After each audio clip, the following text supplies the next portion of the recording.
Hello बच्चों, chemistry class में आपका वेलकम। प्रीवियस लेक्चर पे अपन ने डिस्कस कर लिया था एल्डिहाइडों के और कीटोनों के अपचयन के बारे में। उनका जो अपचयन था, विभिन्न प्रकार की रिएक्शनें पढ़ी थी अपन ने। फिनाकोल अपचयन, हुआंग मिलान अपचयन, मीरवाइन फ्लोरोड फर्ली अपचयन, नॉर्मल अपचयन पढ़ा था, रेड फास्फोरस एचआई द्वारा, लिथियम एल्यूमिनियम हाइड्राइड द्वारा अपचयन। तो वो अपचयन का पूरा चैप्टर अपन ने क्या कर लिया था, कंप्लीट कर लिया था। अब देखो बेटा, नेक्स्ट अपना टॉपिक है बहुत इंपॉर्टेंट, वेरी इंपॉर्टेंट। मैं आपको कहूं कि बोर्ड के पॉइंट ऑफ व्यू से आरबीएससी 2K21 बोर्ड के पॉइंट ऑफ व्यू से ये बहुत ही इंपॉर्टेंट चैप्टर का इंपॉर्टेंट टॉपिक। इसमें जो अपन पढ़ेंगे, इसकी जो टाइप्स ऑफ रिएक्शन, इसमें अपन रिएक्शन की 2-3 रिएक्शनें पढ़ेंगे, वो भी रिएक्शनें बहुत इंपॉर्टेंट है। साथ ही इसमें सबसे इंपॉर्टेंट होता है कि ये रिएक्शनें कैसे प्रोसीड होती है, इनके क्या-क्या प्रोडक्ट्स होते हैं। तो देखिए बेटा, अल्फा हाइड्रोजन की अम्लीय प्रकृति। तो सबसे पहले मैं बात करेंगे अपन कि अल्फा हाइड्रोजन होता क्या है, उसकी अम्लीय प्रकृति क्या होती है, और अल्फा हाइड्रोजन के कारण कौन-कौन से प्रकार की विक्रियाएं होती है। अब देखिए बेटा, CH3 C डबल बॉन्ड हो H। ये देखिए बेटा, ये आपके पास CO समूह यहां CHO की फॉर्म में है नहीं बेटा, CHO की फॉर्म में। तो ये क्या है आपका क्रियात्मक समूह। कौन सा है बेटा, ये क्रियात्मक समूह है, क्रियात्मक समूह, ये क्रियात्मक समूह है। अब देखो बेटा, क्रियात्मक समूह से जुड़ा कार्बन, ये कार्बन है। अगर मैं इसको यूं लिख दूं कि यहां पर ये कार्बन है और ये हाइड्रोजन, ऐसे हाइड्रोजन इसके साथ क्या है, जुड़े हुए हैं। क्लियर? तो ये क्रियात्मक समूह है। क्रियात्मक समूह से जुड़ा जो कार्बन होता है, वो कौन सा कार्बन होता है बेटा, उसे अल्फा कार्बन कहते हैं। क्या कहते हैं बेटा, उसे अल्फा कार्बन कहते हैं। अल्फा कार्बन कौन सा कार्बन होता है, क्रियात्मक समूह से जुड़े कार्बन को अल्फा कार्बन कहते हैं। ये यही नहीं, हर जगह ही ऐसा होता है बेटा। किसी भी यौगिक में अगर क्रियात्मक समूह उपस्थित है, तो क्रियात्मक समूह से जुड़ा जो कार्बन होता है उसे कहते हैं बेटा अल्फा कार्बन। अब अल्फा कार्बन से जुड़े हुए हाइड्रोजन, अल्फा कार्बन ये है, इससे जुड़े हुए जो हाइड्रोजन है, उन हाइड्रोजनों को क्या कहेंगे बेटा, वो हाइड्रोजन कहलाएंगे आपके पास अल्फा हाइड्रोजन। अल्फा हाइड्रोजन क्रियात्मक समूह से जुड़े, क्रियात्मक समूह से जुड़े जो कार्बन होता है उसे अल्फा कार्बन कहते हैं। और अल्फा कार्बन से जुड़े हुए हाइड्रोजन क्या कहलाते हैं बेटा, वो कहलाते हैं आपके अल्फा हाइड्रोजन। फंक्शनल ग्रुप से अटैच कार्बन अल्फा कार्बन, और अल्फा कार्बन से ही अटैच जो हाइड्रोजन होता है उसे अल्फा हाइड्रोजन। यहां अल्फा हाइड्रोजन कितने हैं बेटा, आपको देखने को मिल रहे होंगे 3 अल्फा हाइड्रोजन है। आई नहीं बात, आई बात समझ में आपके पास। अब देखो, जैसे मैं फॉर्मेल्डिहाइड लूं HCOH, ये आपके पास CHO क्रियात्मक समूह हो गया, क्रियात्मक समूह हो गया। तो क्रियात्मक समूह हो गया, और क्रियात्मक समूह से जुड़ा कार्बन, कार्बन तो है ही नहीं। इसका मतलब फॉर्मेल्डिहाइड में कोई अल्फा H नहीं है, फॉर्मेल्डिहाइड में कोई अल्फा H नहीं है, क्योंकि क्रियात्मक समूह से जुड़ा कार्बन ही नहीं है, तो अल्फा हाइड्रोजन कैसे होगा। ऐसे ही देखो बेटा, बेंजीन में देखिए आप, बेंजीन में क्या होता है, बेंजीन में भी यही होता है। ये आपके पास COH, ये डबल बॉन्ड, ये डबल बॉन्ड और ये डबल बॉन्ड। अब देखो बेटा, जैसे ये क्रियात्मक समूह है CHO है, नहीं यहां पर कार्बन है, एक से योजकता ये पूरी हो रही है, एक से योजकता ये, दो से योजकता ये। यहां पर भी अल्फा कार्बन तो है, या अल्फा कार्बन तो है, लेकिन अल्फा कार्बन से, अल्फा कार्बन से कोई हाइड्रोजन नहीं है। इसका मतलब यहां भी, यहां पर भी कोई अल्फा H नहीं है। इसका मतलब आपको देखने को मिल रहा होगा बेटा कि फॉर्मेल्डिहाइड और बेंजीन में भी आपको अल्फा हाइड्रोजन नहीं मिला। अब देखो, जैसे मैं कीटोन की बात करूं तो ये लो ketone CH3 C double bond O CH3 ये एसीटोन ले लिया बेटा एसीटोन। तो क्रियात्मक समूह कीटोनों में क्या है बेटा CO समूह क्रियात्मक हो गया। क्रियात्मक समूह से जुड़ा कार्बन क्या कहलाता है बेटा वो कहलाता है अल्फा कार्बन। तो ये क्या हो गया बेटा अल्फा कार्बन और ये भी क्या हो गया बेटा अल्फा कार्बन। कन्फर्म है दोनों तरफ इसके क्या हो गया बेटा अल्फा कार्बन। तो अल्फा कार्बन से अगर अपन बात करते हैं जुड़े हुए हाइड्रोजन क्या हो गए बेटा ये क्या हो गए 6 अल्फा हाइड्रोजन।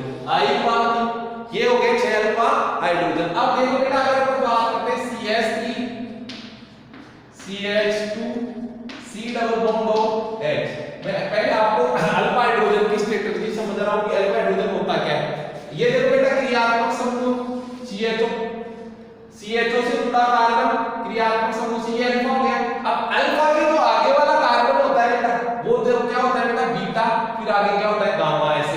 देखो लेकिन यहाँ क्रियात्मक समूह से दोनों तरफ कार्बन जुड़े हुए इसका मतलब दोनों ही क्या हो गए अल्फा। तो ये यहाँ पे अल्फा के बाद बीटा तो यहाँ अल्फा हाइड्रोजन कितने हो गए अल्फा हाइड्रोजन कितने हो गए बेटा 2 1 3 आई बात समझ में। तो ये होता है बेटा क्रियात्मक समूह से जुड़ा जो कार्बन होता है उसे अल्फा कार्बन कहते हैं और अल्फा कार्बन से जुड़ा हुआ हाइड्रोजन ही क्या कहलाता है बेटा अल्फा हाइड्रोजन कहलाता है। अब देखो बेटा होता क्या है कि इसकी अम्लीय प्रकृति कैसे होती है। आपके पास मैंने स्टेडियम लिया ये स्टेडियम के कितने हाइड्रोजन है बेटा 3 हाइड्रोजन उसमें से मैंने एक हाइड्रोजन को यहां दिखाया नहीं दिखाया। तो होता क्या है बेटा कार्बोनिल समूह में क्या होता है ये इलेक्ट्रॉन इधर खींचते हैं तो ये इलेक्ट्रॉन क्या होंगे बेटा यहां पर चले। जब आप इसकी किसी क्षार से रिएक्शन करवाते हैं किससे करवाते हैं बेटा OH- किससे रिएक्शन करवाते हैं OH- क्षार से रिएक्शन करवाते हैं। तो देखिए बेटा क्षार से जब इसकी रिएक्शन होती है बेसिक मीडियम में लेते हैं तो होता क्या है अम्लीय हाइड्रोजन की बात करते हैं। ये क्या करता है ये अपने इलेक्ट्रॉन क्या करेगा यहां जाएगा। ये अपने इलेक्ट्रॉन क्योंकि ये इलेक्ट्रॉन यहां जाते हैं ना इसका जो खींचने वाला प्रभाव है इसका जो खींचने वाला मैग्नेटिक प्रभाव ये इलेक्ट्रॉनों को ये इलेक्ट्रॉन इधर खींचेगा तो ये इधर के इलेक्ट्रॉन इधर खींचेगा तो यहां वाले जो इलेक्ट्रॉन है वो यहां शिफ्ट होंगे और यहां से क्या होता है बेटा ये H किस रूप में जाता है -H+ के रूप में जाता है। किस रूप में जाता है बेटा और इसको कौन ले जाता है बेटा इसको ये ले जाता है कौन OH- इसको ले गया -H+ क्योंकि ये इलेक्ट्रॉन अपने अब देखो बेटा ये इलेक्ट्रॉन अपने यहां देता है तो क्या बना CH2 C double bond O H और यहां क्या आ गया बेटा इलेक्ट्रॉन आ गए। इस बंद के जो इलेक्ट्रॉन ये बंद क्या हो गया इलेक्ट्रॉन दोनों कहां पहुंच गए बेटा यहां पे इस पर क्या हो गया बेटा माइनस आ गया। ये क्या हो गया बेटा किसे कहते हैं आप ये जो बना है इसे कहते हैं इनोलेट आयन। क्या कहते हैं बेटा इनोलेट आयन क्या कहलाता है बेटा ये इनोलेट आयन कहलाता है। अब ये इनोलेट आयन दिख रहा है आपको क्लियर है ये इनोलेट आयन है। अब आप देख रहे होंगे कि इस इनोलेट आयन में आपको अनुनाद की स्थिति दिख रही है।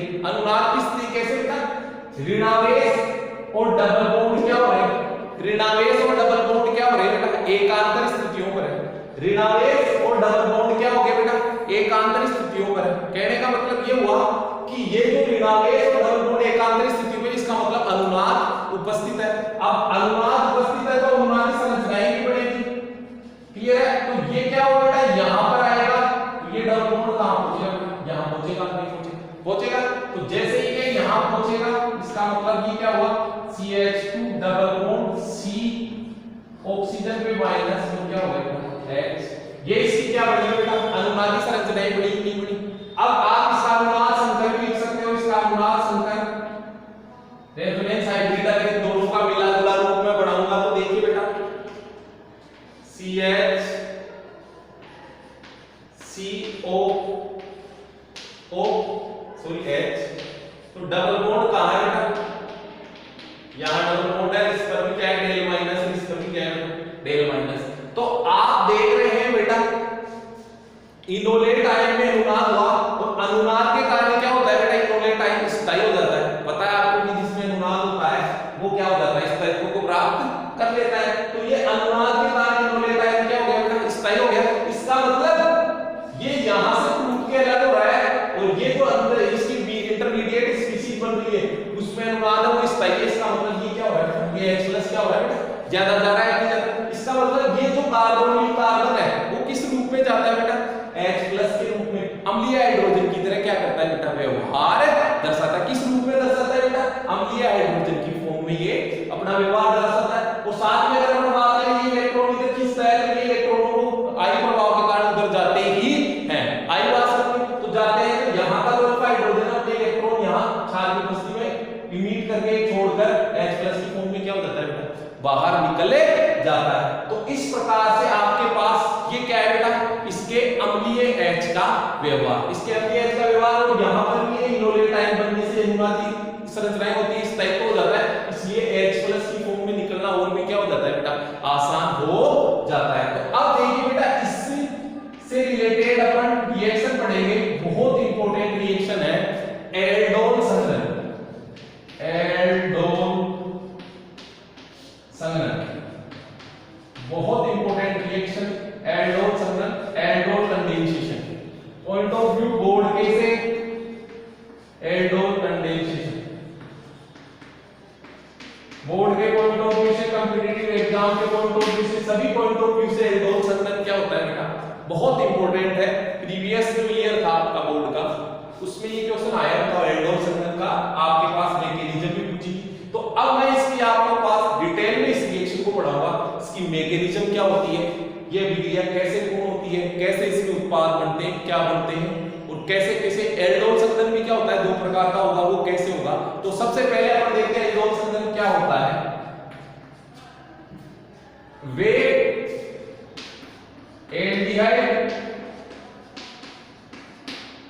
या कीटोन, वे एल्डिहाइड या कीटोन जिनमें अल्फा हाइड्रोजन, कंडीशन देखो, वे एल्डिहाइड या कीटोन जिनमें अल्फा हाइड्रोजन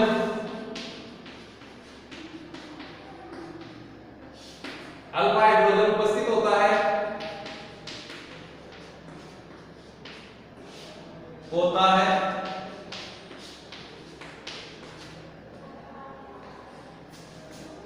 दुर्बल क्षार की उपस्थिति में, इंपॉर्टेंट चीज है बेटा, दुर्बल क्षार की उपस्थिति में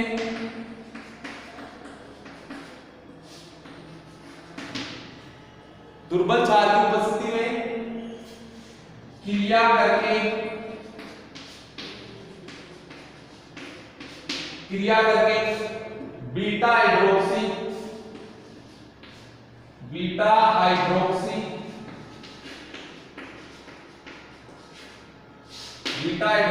एल्डिहाइड और कीटोनों का निर्माण करते हैं।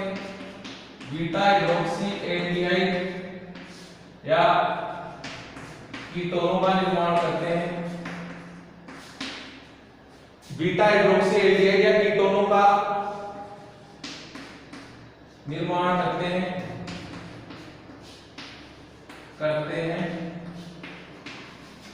जिन्हें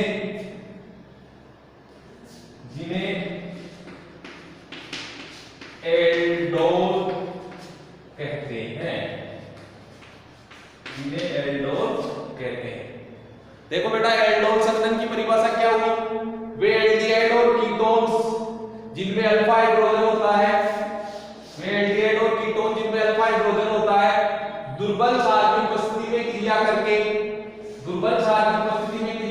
बीटा हाइड्रोक्सी एल्डिहाइड और कीटोनों का निर्माण करते हैं, जिन्हें क्या कहते हैं बेटा, एल्डोल कहते हैं। अभी मैं बताऊंगा कैसे कहते हैं, क्या कहते हैं। अब देखिए बेटा, अपन ने पढ़ा कि एल्डोल संघनन क्या होता है, कि जब एल्डिहाइड और कीटोन जिनमें अल्फा हाइड्रोजन होता है वे दुर्बल क्षार की उपस्थिति में क्रिया करके बीटा हाइड्रोक्सी एल्डिहाइड और कीटोनों का निर्माण करते हैं, जिन्हें क्या कहते हैं बेटा, एल्डोल कहते हैं। अब देखो एल्डोल जो होता है, एल्डोल ये दो प्रकार का होता है, एक तो सिंपल और एक क्रॉस, मतलब एक तो सरल एल्डोल और एक होता है क्रॉस एल्डोल। एक तो सरल होता है सिंपल एल्डोल और एक क्या होता है बेटा, एक आपके पास होता है बेटा क्रॉस एल्डोल। ये एक सरल और दूसरा क्या होता है बेटा,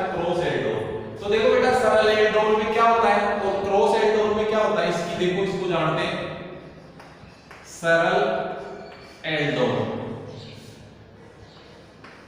एल्डोल, सरल एल्डोल संदर्भ में देखिए बेटा क्या होता है, जब एक ही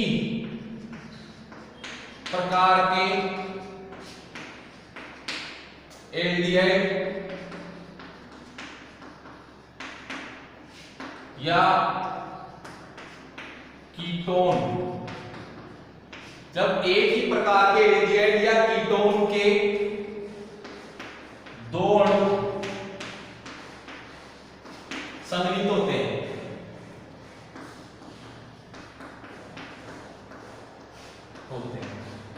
देखो बेटा जब एक ही प्रकार के एल्डिहाइड या कीटोन, या तो एल्डिहाइड होगा तो सेम एल्डिहाइड होंगे दोनों अणु, या कीटोन होगा तो कीटोन के भी क्या होंगे बेटा, सेम अणु होंगे, दोनों एक ही प्रकार के होंगे। और अब जो क्रॉस एल्डोल है, क्रॉस या मिश्रित एल्डोल, क्रॉस एल्डोल जो है उसमें क्या होता है बेटा, जब अलग अलग प्रकार के एल्डिहाइड या कीटोन, एल्डिहाइड या कीटोन या कीटोन और एल्डिहाइड दोनों भी हो सकते हैं, एल्डिहाइड के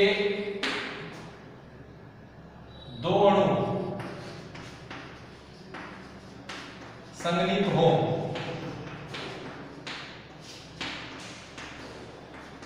दो अणु क्या हो बेटा, संगठित हो, दो अणु क्या हो बेटा, संगठित हो, जब अलग अलग, जैसे मतलब एक तो एल्डिहाइड ले लिया, एक प्रोपियन एल्डिहाइड ले लिया, 3 कार्बन का ले लिया, एक 2 कार्बन का ले लिया, एक एसीटोन ले लिया और एक 3 कार्बन का एसीटोन ले लिया, एक 4 कार्बन का ब्यूटेनोन ले लिया, इस प्रकार से हो, या फिर एक एसीटोन ले लिया, एक एल्डिहाइड ले लिया, तो तब दो अलग अलग अणु, दोनों अणु जो लेने वाले, संगठित करने वाले दोनों अणु आप अलग अलग लेते हैं, तो उसे कहते हैं क्रॉस। और जब एक ही प्रकार के लेंगे तो उसे क्या कहेंगे बेटा, सरल एल्डोल। उसे क्या कहेंगे बेटा, उसे आप कहेंगे बेटा सरल एल्डोल। अभी आप जब मैं रिएक्शन बताऊंगा तो आपके समझ में आसानी से आ जाएगी। क्लियर बेटा, यहां देखो बेटा मैं लिख देता हूं 4 उत्पाद का निर्माण होता है, 4 प्रोडक्ट बनेंगे।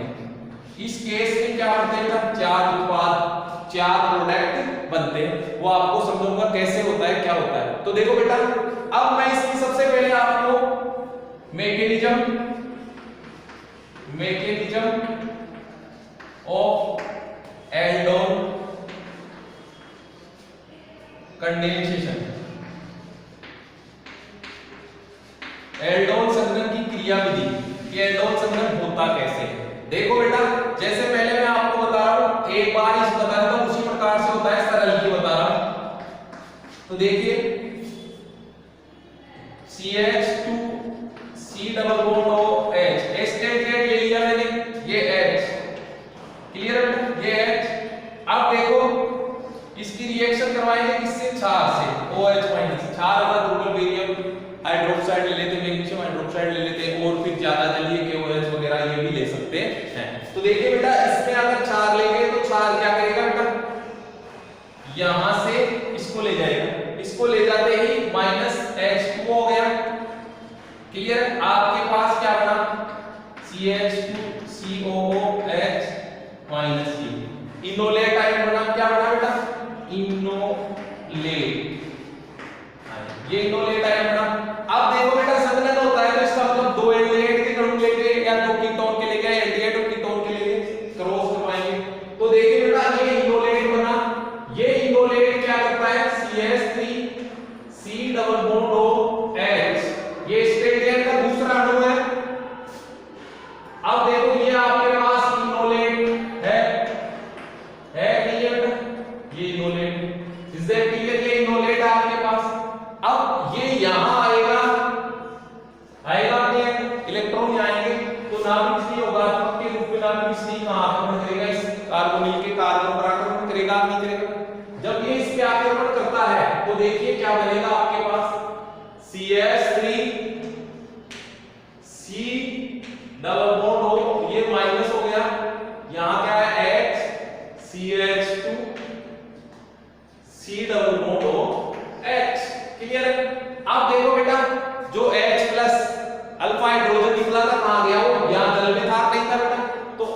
इसके ऊपर किसका अटैक करवाएंगे, H2O का। तो ये H2O क्या करेगा बेटा, ये H प्लस तो अपना काम डिवाइड कर देगा, यहां डाल देगा अपनी जगह, जो अल्फा H था यहां से आया नहीं है। तो ये आपके पास क्या बना बेटा, CH3 CHOH CH2 C double bond OH, clear है। ये आपके पास बन गया। साथ में यहां क्या निकल गया बेटा, ये प्लस आप भी कह सकते हो OH माइनस। ये क्या निकल गया, बेस बाहर एलिमिनेट हुआ कि नहीं हुआ, ये बेस बाहर एलिमिनेट हो गया। तो अब देखो बेटा, ये देखो क्रियात्मक समूह से जुड़ा कार्बन ये अल्फा, और ये क्या है बेटा बीटा।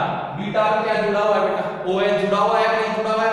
तो ये क्या हो गया बेटा, O aldehyde layer alcohol layer, दो क्रियात्मक समूह तो वही रहता है एल्डिहाइड को, इसलिए ये क्या होगा, पूर्व लगन की तरह काम करेगा नहीं करेगा। तो बीटा पे क्या है बेटा, बीटा हाइड्रोक्सी, OH समूह है ना, बीटा हाइड्रोक्सी क्या है, प्रो ये ब्यूटेनेल है नहीं आपके पास, ब्यूटेनेल। तो आप क्या कह सकते हो इसको, या तो बीटा हाइड्रोक्सी के नाम से लिखते हैं, या फिर इसका आरटीपीएस नाम लिखेंगे। तो कैसे लिखेंगे बेटा, 1 2 3 4, तो क्या हो गया बेटा 3 हाइड्रोक्सी, 3 पे हाइड्रोक्सी, 3 हाइड्रोक्सी, कितने कार्बन, 4 कार्बन, ब्यूटेन। अब क्या है बेटा, एक तो ब्यूटेनेल, क्या है बेटा 3 हाइड्रोक्सी ब्यूटेनेल। अब देखो बेटा इसमें क्या क्या है आपके पास, यहां पर एल्डिहाइड एल्ड और OH है और, इसीलिए इस रिएक्शन को क्या कहते हैं बेटा, एल्डोल। क्या कहते हैं, एल्डिहाइड और, या तो कीटोन आता है एल्डिहाइड आता है तो एल्डोल, इसी नाम पर इसको क्या कहते हैं बेटा, आप एल्डोल नाम देते हैं। इसी के रूप में आप इसे क्या नाम देते हैं बेटा, एल्डोल। की आपके पास क्या बेटा एल्डिहाइड है और साथ में क्या है बेटा आपके पास OH है, इसलिए आप इसे क्या नाम देते हैं बेटा, एल्डोल नाम देते हैं। क्या नाम देते हैं बेटा, एल्डोल नाम देते हैं। अब देखिए ये इस प्रकार से अभिक्रिया पूर्ण होगी। अब ये अभिक्रिया पूर्ण हो गई, मैकेनिज्म इस प्रकार से पूर्ण होता है, लेकिन मैं आपको इसकी ट्रिक बता रहा हूं कैसे आपको करना है, इस रिएक्शन को ट्रिक भी बताता हूं कि ट्रिक कैसे करनी है। तो देखो बेटा, जैसे आपको एल्डिहाइड ऐसे लिख दिया 2CH3CHO और यहां लिख दिया 4, इसका मतलब क्या है, ये एल्डोल संघनन है। क्या है बेटा, ऐसे लिख के दे दिया तो इसका मतलब क्या हुआ बेटा, इसका मतलब हो गया आपके पास ये एल्डोल संघनन है। क्या है बेटा, ये एल्डोल संघनन है। ये 2 भी लिख सकता है, नहीं भी लिख सकता है, एल्डिहाइड लिख के छोड़ सकता है और 4 लिख देता है। आई बात समझ। तो अब देखो बेटा, जैसे आपको पता है कि CH3 C double bond OH ये है। अब आप ये देख ले सीधा दूसरे एल्डिहाइड के उनको ऐसे लिखते CH3COH H और 4 OH माइनस। आई बात समझ, 4 डाल दिया। अब देखो बेटा ये यहां आता है तो ये कहां अटैक करेगा बेटा, यहां पर ये हाइड्रोजन कहां अटैक करेगा, ऐसा ही तो हुआ है ऊपर और हुआ क्या है, क्लियर है। तो आपके पास क्या बनने जा रहा है, वही बनेगा जो पहले बना था, CH3, क्लियर है, CHOH CH2 CHO, क्लियर है। यही बना बीटा हाइड्रोक्सी एल्डिहाइड और कीटोन। अब ये एल्डिहाइड का तो एल्डिहाइड बन गया, इसे आप क्या कहते हैं बेटा, एल्डोल कहते हैं। अब देखो अगर इस ताप को ज्यादा हीट कर देते हैं और भी टेंपरेचर से हीटिंग कर देते हैं तो क्या होता है बेटा, ये अल्फा से हाइड्रोजन और बीटा से OH क्या निकल जाता है, -H2O, क्लियर है। और आपके पास असंतृप्त एल्डिहाइडों का निर्माण हो जाता है, CH3 CH double bond CH CH। आई बात। तो ये आपके पास क्या हुआ बेटा, असंतृप्त एल्डिहाइड का क्या हो गया, निर्माण हो गया। तो ये था बेटा आपके पास क्या, सरल एल्डोल। क्या है बेटा, ये सरल एल्डोल। अब सरल एल्डोल का एक एग्जांपल कीटोन से भी लेके आपको बताते हैं। अब देखिए बेटा, एक बार फिर आपको एक मैकेनिज्म समझा रहा हूं एल्डोल कंडेंसेशन की, फिर से देखो मैकेनिज्म क्रियाविधि, एल्डोल मैकेनिज्म नहीं आई है, एक बार बच्चों के नहीं है होगी तो देख के बेटा आगे होगी, वैसे तो मेरे को पता है बट फिर भी नहीं है तो एक बार भी इंपॉर्टेंट है, तो एक बार और देखिए आप। फर्स्ट स्टेप में क्या होता है बेटा, इसके देखो एल्डिहाइड का जो अणु होता है उसकी रिएक्शन एल्डिहाइड हो चाहे क्षार बेस हो, कोई बेस क्या कीटोन हो, वो इससे रिएक्ट होता है, क्या चला जाता है अल्फा हाइड्रोजन H2O की फॉर्म में। पहले क्या बनता है बेटा, इनोलेट आयन बनता है, और इनोलेट आयन में क्या होता है, इनोलेट आयन में अनुनाद होने के कारण वो क्या हो जाता है बेटा, स्थायी हो जाता है। ये इनोलेट है, इनोलेट आयन, ये इनोलेट आयन है जिसके क्या है बेटा, अनुनाद है। अब देखो सेकंड स्टेप में क्या होता है, इनोलेट नाभिक स्नेह की भांति व्यवहार करता है। ये क्या करता है, ये कार्बोनिल कार्बन पे क्या करता है, अटैक करता है। क्योंकि यहाँ आएगा तो ये कार्बोनिल कार्बन कैसा हो गया बेटा, ये डेल माइनस का हो गया, डेल फिर प्लस हो गया, CH2C डबल बॉन्ड हो H, ये नेगेटिव, ये इस पे अटैक करेगा, इस पे अटैक करके बनाएगा आपके पास CH3 CHO minus CH2 CHO। Clear. अब थर्ड स्टेट में क्या होता है, जो आपके पास प्रोटॉन का डिस्कशन हुआ था यहाँ पे, थर्ड स्टेट में क्या होता है बेटा, वो प्रोटॉन वापस अटैक करता है इसमें नेगेटिव में। थर्ड स्टेट में देखो CH3 CHO माइनस COOH, यहाँ पे H2O से क्या जाएगा बेटा, H प्लस आएगा, प्रोटॉन आएगा इस H2O से, ये प्रोटॉन कहाँ करेगा, अटैक यहाँ करेगा। क्लियर। और ये करते ही क्या बनाएगा आपके पास, एल्डोल बनाएगा, CHOH CH2 CH। Clear. Beta hydroxy aldol. Clear है। ये अल्फा और बीटा में किया हाइड्रोक्सी ब्यूटेन तेल, और इसको आगे हीट कर देते हैं तो क्या होगा बेटा, इसको आगे हीट करो तो ये अल्फा है, ये बीटा है, अल्फा से OH तो बीटा से OH, तो क्या निकल गया बाहर, जल निकल गया, और जल निकलते ही क्या हो गया, एल्डिहाइड और कीटोन का क्या हो गया, निर्माण हो गया। तो ये इसकी मैकेनिज्म एक बार फिर से मैंने आपको बता दी, जिन बच्चों के नहीं पता चला होगा फिर से मैंने इसको कर दिया। अब देखो बेटा, एल्डिहाइड से सरल एल्डोल करके बताया मैंने आपको। अब आप देखेंगे बेटा कीटोनों में कैसे सरल एल्डोल होगा, तो कीटोन का एग्जांपल लिया बेटा मैंने CH3, अब मैं ट्रिक से बताऊंगा इसको, COCH3, is that clear. Plus दूसरा कीटोन का अणु CH3H मैंने लिख दिया, आप कोई सा भी अल्फा हाइड्रोजन यूज कर सकते हैं इसका। क्लियर। तो अब देखो बेटा, आपको पता है कि ये यहां आएगा, क्लियर है, और ये अल्फा H को किस पे अटैक करेगा, तो अल्फा H इस पे अटैक करेगा, तो मैं इसको ऐसे ही ऊपर की तरफ, क्योंकि ये अटैक है यहां नहीं, तो इसको यहां दिखा दिया है, तो ये आपके समझने के बिहाफ से ये इस पे अटैक करेगा, ये कहां जाएगा, यहां जाएगा, जाएगा, तो ये यहां जाएगा, तो क्या बनेगा आपके पास CH3 CH3 OH CH2 CO CH3, is that clear. तो अब देख लो, चाहे आप ये क्रियात्मक समूह है, इससे जुड़ा ये अल्फा कार्बन, और ये क्या है बेटा, बीटा, बीटा पे क्या आ गया, OH आया नहीं है, तो बीटा पे OH आ गया, बीटा पे OH आ गया, ये अल्फा है, ये बीटा है, बीटा कार्बन पे OH है। तो मैंने क्या कहा था कि जब एल्डिहाइड और कीटोन क्षार की उपस्थिति में संगठित होकर बीटा हाइड्रोक्सी एल्डिहाइड या कीटोन, अब एल्डिहाइड हो तो एल्डिहाइड और कीटोन हो तो कीटोन, जिन्हें अपन क्या कहते हैं बेटा, एल्डोल कहते हैं। अब आप इसको हीट करेंगे तो देखिए बेटा क्या होता है, अल्फा से तो H, बीटा से क्या जाएगा OH, ऐसे तरफ कीटोनों का निर्माण हो गया। देखिए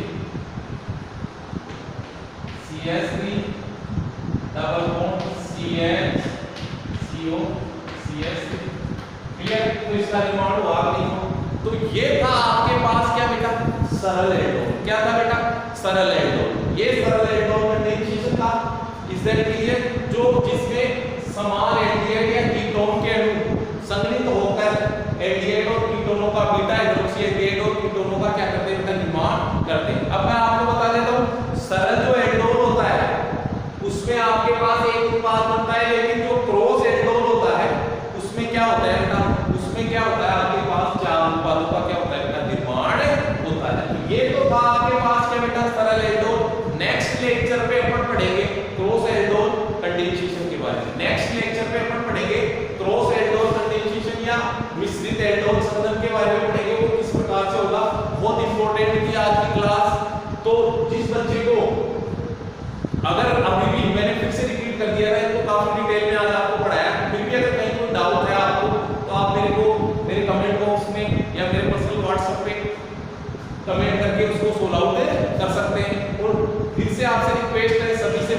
रिक्वेस्ट है कि वीडियो को आप ज्यादा से ज्यादा जो 12th के बच्चे हैं या कॉम्पिटिटिव एग्जाम्स की तैयारी कर रहे हैं उनके पास ज्यादा से ज्यादा इसको शेयर करें और चैनल को सब्सक्राइब करें। थैंक यू बेटा।